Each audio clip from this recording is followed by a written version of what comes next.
la crisis está teniendo éxito. Y ahora ya es más fácil entender que la crisis no es algo que existe y tengamos que explicar, sino que es la herramienta que utiliza el discurso neoliberal para aplicar una agenda de austeridad. Es decir, los neoliberales apretan el acelerador de las reformas y amplían el ciclo de shock. Es decir, van lo suficientemente rápido destruyendo los marcos interpretativos a los que estábamos acostumbrados como para que estemos completamente desorientados.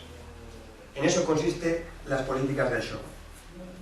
Y además es importante entender que necesitamos negar la idea de crisis, porque si aceptamos que existe crisis tal cual la entienden ellos, lo único que podemos hacer es repartir los efectos de la crisis lo mejor que podamos.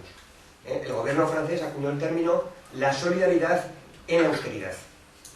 Si me permitís, el símil con la película de Matrix, cuando les están ofreciendo dos pastillas, ¿no? La pastilla para olvidarlo todo o la pastilla para meterse en la pelea. Aquí lo que nos están ofreciendo es mucho más triste, es la pastilla de las reformas duras neoliberales o la pastilla lubricada de las reformas socialiberales.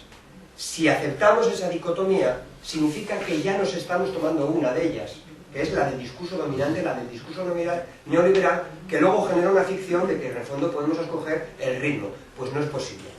Estamos en una situación que apremia, en la que nunca hubo tanta contestación social, pero tampoco nunca antes fue tan fuerte la ofensiva a la que nos enfrentamos. Rápidamente, una panorámica de cómo se amplía ese ciclo de shock en el caso del Estado español y de Asturias, ¿no? En el caso de la reforma laboral, lo que tenemos es una profundización de las dinámicas de precarización y de salarización. La reforma laboral consigue, en términos ideológicos, algo que es muy importante para el capital, que es invertir la carga de prueba.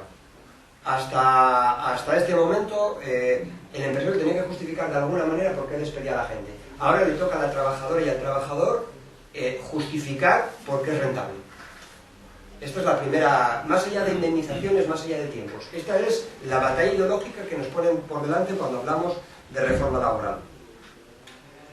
Hay una cascada de cierres y de ERES que arrancan desde los fondos de inversión y autotest, en el caso del sector automovilístico, por ejemplo, y que terminan, pues, los más recientes, Suzuki o Tenneco, ¿no? Donde sistemáticamente se ponen en la piqueta las últimas grandes fábricas que quedaban en el contexto asturiano. Y además las que no se plantea en ningún momento la posibilidad de invertir esta ecuación y, como sucedió por ejemplo en el caso argentino, ocupar las fábricas y ponerlas a producir al servicio de la sociedad. Es decir, estamos tan imbuidos de la idea de que solo ellos saben cómo producir riqueza social que automáticamente lo más que aspiramos a hacer es quedarnos con la fábrica o con la maquinaria y cruzar las manos para que venga otro empresario a invertir. Lo cual es, por cierto, absurdo, porque hoy en día es muchísimo más rentable especular en los fondos buitres. ¿Para qué van a venir aquí? Ya no son los tiempos del petromucho. Es absurdo seguir pensando en el discurso de la reindustrialización, del cual, por cierto, vivieron las centrales sindicales mayoritarias y a las que, por desgracia, desde el sindicalismo alternativo tenemos más apego del que debiéramos. Hay un desmantelamiento también de sectores estratégicos que además tienen una presencia territorial muy importante. Cuando hablamos de la minería, no es solo la minería, estamos hablando de comunidades enteras.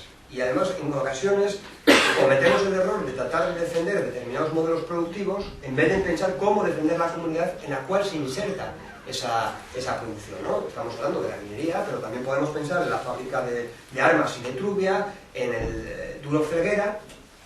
Es decir, con los esquemas dominantes nos restringimos a la pelea en el campo salarial y nos encontramos con cosas absurdas, que es que trabajamos en empresas que contaminan a nuestros vecinos y vecinas. O peor todavía, que nos contaminan a nosotros, como sucedió, por ejemplo, con el caso de la intensificación de mercurio. Ese caso revela hasta qué punto puede ser incompatible el tener un salario, el tener un trabajo, con seguir viviendo. Porque, como os decía, desde la crítica feminista, no es compatible. No es compatible la función de beneficio y están dispuestos a llevarse por delante a quien haga falta.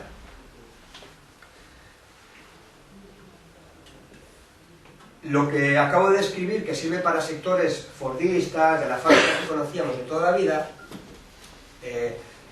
sirve como antesala de lo que en el fondo nos espera a todos y todas, que es la extensión de la precariedad, ¿no? Y sobre todo el drama de encontrarnos con que, a pesar de las condiciones en las que estamos, no se producen fenómenos de organización colectiva en términos de precariedad, de lucha contra la precariedad, ¿no? Hay experiencias como las asambleas de parados o las oficinas precarias, pero no acaba de articularse un movimiento como sucedió, por ejemplo, en el caso de los sectores públicos con las mareas verdes, la marea blanca, ¿no? No estamos todavía en ese punto, la disgregación es importante y además hay una ideología, hay el rastro de la ideología dominante que nos impide pensar estas alternativas. ¿Por qué digo esto?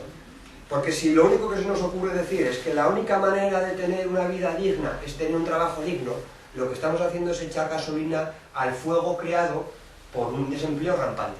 Es decir, si tenemos 120.000 personas desempleadas, y esto es solo en términos de estadística oficial, y le decimos además a una joven o un joven que forma parte de ese 50%, ¿no?, de desempleados menos de 25 años, le decimos, oye, mira, lo único que tienes para llevar una vida digna es tener un empleo, pero no lo vas a tener en tu vida, y la única manera de tener una vida digna es tener una casa, pero tampoco la vas a tener en tu vida, con lo cual estamos alimentando, en vez de buscar fórmulas y reivindicaciones con mayor potencia reivindicativa, que sería, por ejemplo, la renta básica.